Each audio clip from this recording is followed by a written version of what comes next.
Shalom Ibu Bapak Saudara semuanya, dengan senang hati menyapa Anda dalam program Bible Everyday. Hari ini kita belajar di pasal yang ke-13 dari kitab 2 Samuel. Ibu Bapak Saudara semuanya, setelah pasal-pasal kemarin kita belajar bagaimana Daud jatuh dalam dosa, dia berzina dengan Batsyeba. Pasal yang ke-12 adalah tentang bagaimana Nabi Nathan menegur Daud sehingga Daud menyesal dan bertobat. Tetapi bagaimanapun juga, sekalipun Tuhan mengampuni Daud, tidak membuat Daud mati, hukuman terus berjalan. Ingat baik-baik, dosa itu melahirkan sesuatu akibat yang fatal bagi kita di kelak kemudian hari. Akibatnya apa saja? Anak yang lahir bagi Daud dari Batsyeba itu mati kena tulah. Lalu kemudian akibatnya tidak berhenti sampai di situ, Ibu Bapak Saudara semuanya.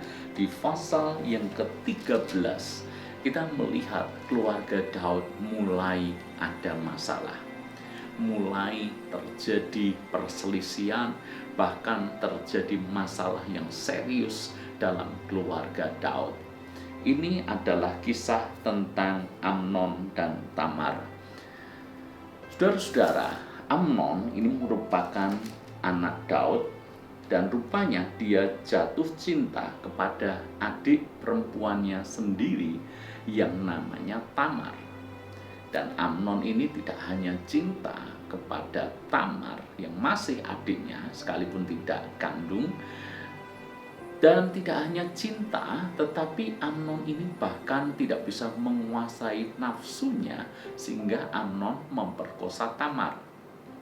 Tentu saja Tamar yang diperkosa sedemikian rupa menjadi malu, sedih, kehilangan harga diri, merasa menjadi wanita yang tidak berguna, tidak berharga.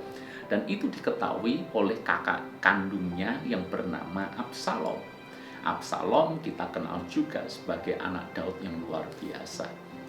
Melihat adiknya diperlakukan seperti itu, maka kalau Anda baca cukup banyak ayat yang kita baca di pasal ini, maka Amnon dibunuh oleh Absalom dan kemudian Absalom melarikan diri. Ibu Bapak Saudara semuanya, rentetan demi rentetan masalah mulai menimpa keluarga Daud. Dan tidak ada yang lebih menyedihkan. Dan menurut saya tidak ada masalah yang lebih besar dibandingkan dengan masalah di dalam rumah tangga atau keluarga itu sendiri. Bayangkan seorang kakak memperkosa adiknya sendiri dan saudara yang satu membunuh saudaranya.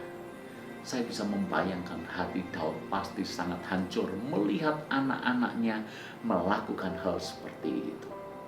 Bagaimana mungkin anaknya bisa melakukan hal yang tercela seperti itu?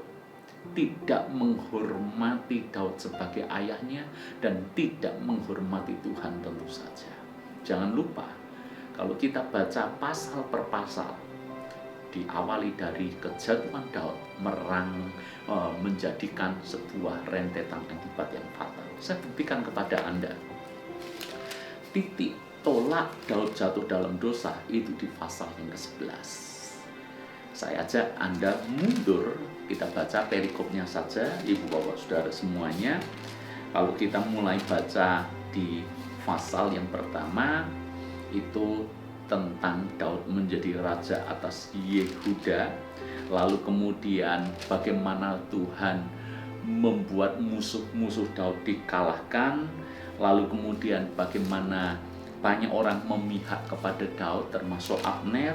Lalu kemudian pasal yang keempat, anak Saul Isiboset terbunuh.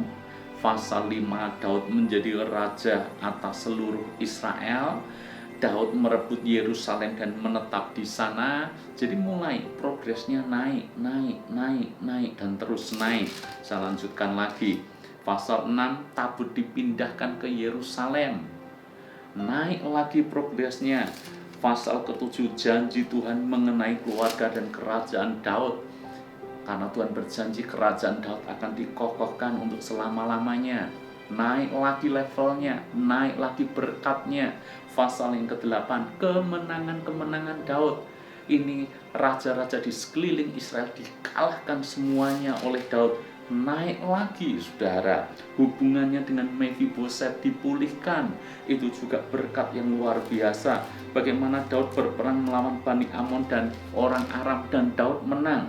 Naik lagi posisinya. Di pasal 11, Daud jatuh dalam dosa. Jadi kalau grafik ini dari bawah naik terus ke atas, dan di titik puncak Daud jatuh, maka apa yang terjadi? Mulai terjadi proses penurunan. Penurunannya apa? Anaknya mati kena tulah, lalu kemudian anaknya diperkosa oleh kakaknya sendiri, anaknya saling bunuh. Lalu kalau Anda baca kisah selanjutnya, dia sendiri dikudeta oleh Absalom sehingga harus melarikan diri. Jadi kalau grafik itu naik, dan begitu dia berbuat dosa langsung mengalami kemerosotan dan penurunan. Hati-hati dengan dosa, ibu bapak saudara semuanya. Daud mengalami betapa fatalnya akibat yang ditimbulkan dari dosa. Karena itu saya mengajak Anda semuanya belajar dari Daud ini, supaya tidak terulang lagi hal yang sama dalam hidup kita. Anak-anaknya tidak hidup dalam kekudusan. Kenapa? Karena Daud sendiri tidak hidup dalam kekudusan. Rupanya itu dicontoh oleh anaknya. Rupanya hal itu membawa dampak sedemikian buruk bagi keluarganya sendiri. Saya berdoa apa yang terjadi kepada Daud, hal-hal yang menyedihkan itu tidak terulang dalam hidup kita semuanya. Karena itu hati-hati dengan dosa, dan jangan sekali-kali kompromi dengan dosa. Tuhan memberkati.